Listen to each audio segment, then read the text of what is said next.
Money lending, like you're partners with someone. Typically, what it looks like is through the 401k system or through investing in the public markets. Like Elon Musk started buying Twitter shares. Shit, you could have started buying Twitter shares. My name's Gerald Peters, and I believe that anyone in America, regardless of age, race, or financial situation, can get rich. I hope you enjoy this little clip from one of my classes today. When I'm old, and so I can have money right now. But I know money from the past is worth more today. And one of the ways of seeing this is understanding the concept, where did I put my thing, of time. And I want you to think of something. If we see time as this vertical line, and if you think about it, you're earning money in future. You go work for a week, 2 weeks, you get paid.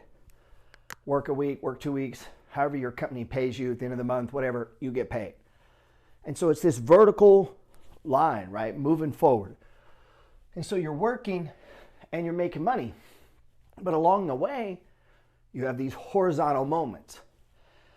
And vertical money is you do the sale, you get your commission. You work here, they pay you per hour. They may pay you for your skill set or however they're paying you, right? And we talk about that being a well in the book. In You Don't Have to Die Broke. And the concept is, a well is how we make our money. So it's symbolic with water, basically. And in front of the well, we see this opportunity to play this game is we need to take water from the well and fill up the 3 buckets.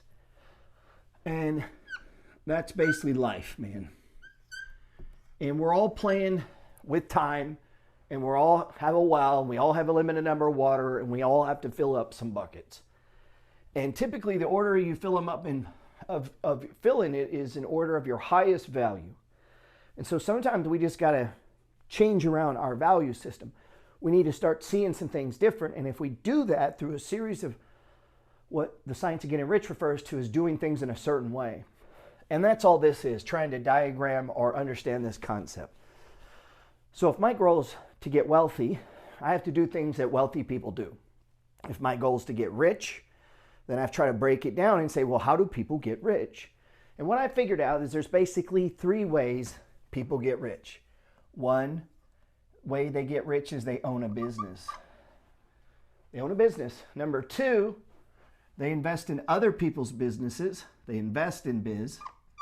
Let's just call it invest in biz, right? Maybe it's through private money lending, like you're partners with someone. Typically, what it looks like is through the 401k system or through investing in the public markets. Like Elon Musk started buying Twitter shares. Shit, you could have started buying Twitter shares. You could have took over Twitter if you had enough money, but you didn't. He does. That's the kind of shit you can do when you have a lot of money. So he invested in a business and took over it. Number 3 is real estate. And this is be as simple as owning your own house, to owning a lot of houses, to owning multifamilies or trailer parks or storage facilities or boat locks or just land or farmland. A lot of ways this could look like commercial real estate. But real estate, these are basically the 3 ways.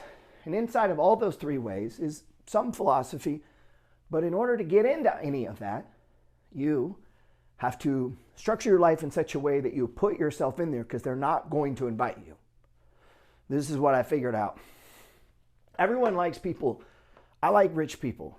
So, you know, I'm trying to get to $10 million is my ultimate goal, right? So if I'm trying to get to 10 million, I want to hang out with guys trying to get to 10 million. Well, you're not going to be trying to get to 10 million, most likely, if you don't have 1 million, right? And to get to 1 million, at some point you have to say, I need to get to 100,000. In order to get to 100,000, you get what I'm saying. So this is a series of events. These are how you think. And so what I began to figure out is if I can get the philosophy of the concept of trying to get rich or make money, then maybe I could shorten the window some, or maybe I could put something into my favor. And it's like, okay, so if I'm not going to own a business, I've got to understand this concept of time, because the money is made through time times amount times yield. And when we get into the concept of time, we're seeing it as vertical. You go to work, you get paid. You go to work, you get paid. And so that's you going down this path, right? You're going down this vertical path. Well, along the way, let's say you start saving some money. So this is necessities bucket, and this is the savings bucket. And let's say we're over here and we're saving some. Well, that money was saved at a certain time on a certain day. Bam, set aside.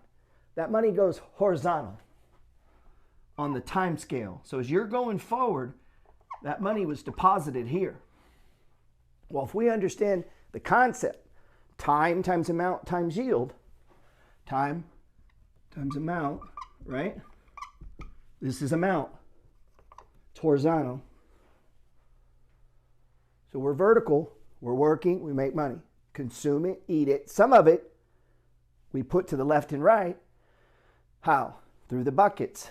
We got the savings bucket and we got an investing bucket. Are you with me? Vertical time, horizontal time. Now watch this.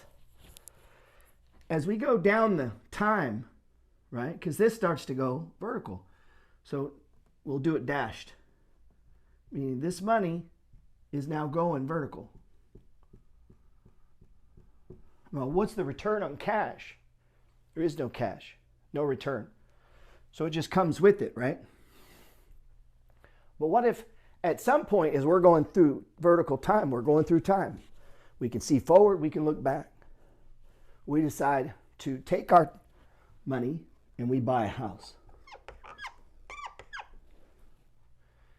Here's what happens. Now we add the element of time, amount, times yield. Now here's the thing, yield. Different things yield different amounts. Things that yield a predictable amount, we can project out using basic math into the future. And we can take the concept of time times amount times yield. And on a property, if we purchased it in a certain way, and that's a whole nother class on how to buy property, and this property gives us a certain return, an average return, all of a sudden, this property begins to create money vertical. And you got another drip going with you.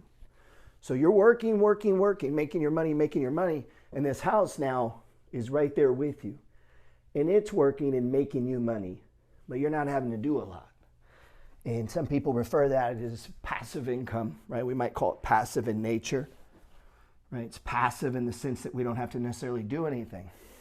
Well, as you go along in time, you might pick up another one. And this one also starts making vertical money. But here's the thing. The money you put into these deals, time times amount times yield, begins to grow exponentially vertical. But if you don't, then it's just you on that vertical. And so you've got to get your time and your talent and your treasure into something that has some sort of predictable return. Now we can do unpredictable too. We could go for home runs, and there's other types of investing. I'm just trying to show you the basic philosophy of the money flow is that we have a whale. In other words, we create some vertical way of making money. We're going through life. I sell X number of units, I get paid. I work this week, I get paid. If I handle this many trials, I get paid. If I drive this many miles, I get paid. So we drive for Uber, we do whatever. That's vertical money. It's vertical, but it needs you to keep doing that. Well, what if you stop on this time trip? I think it ain't even working. If you stop on this time trip, let's say you stop, man. You're not going vertical anymore. You're sitting over here. These keep going. These keep going. And then what if over here you bought some SO? We talked about that. Remember all those stocks I showed you? So let's say you pick up a Dog of the Dow stock from chapter 10 in my ebook. You go get one of those. Well, at this time, if we go horizontal, what all we got working on the horizontal that's producing vertical income? We got this house. Now we got this stock. We got this house. He might pick up maybe 2 years later, he picks up these 4 stocks, right? I'm just making up numbers now.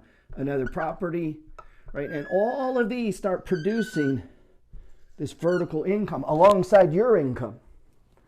And then you create this concept of multiple streams of income. Get it? A lot of people struggle with that, but it's just a concept.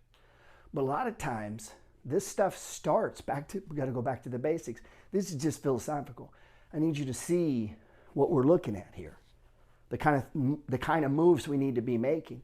The vision we need to have for money in the world and what we can do. So you might be a 22-year-old girl and you can't see yourself like owning property, but you can. You can own properties. You can own assets that throw you drips, and you can buy them along the path in your life. So you're going to start down here and you're 0 years old, and up here you're going to die. And along this vertical path, if you can bring in these horizontal assets or build these different wells that provide you a drip vertically, all moving forward, like your army begins to grow out further and further and further and further.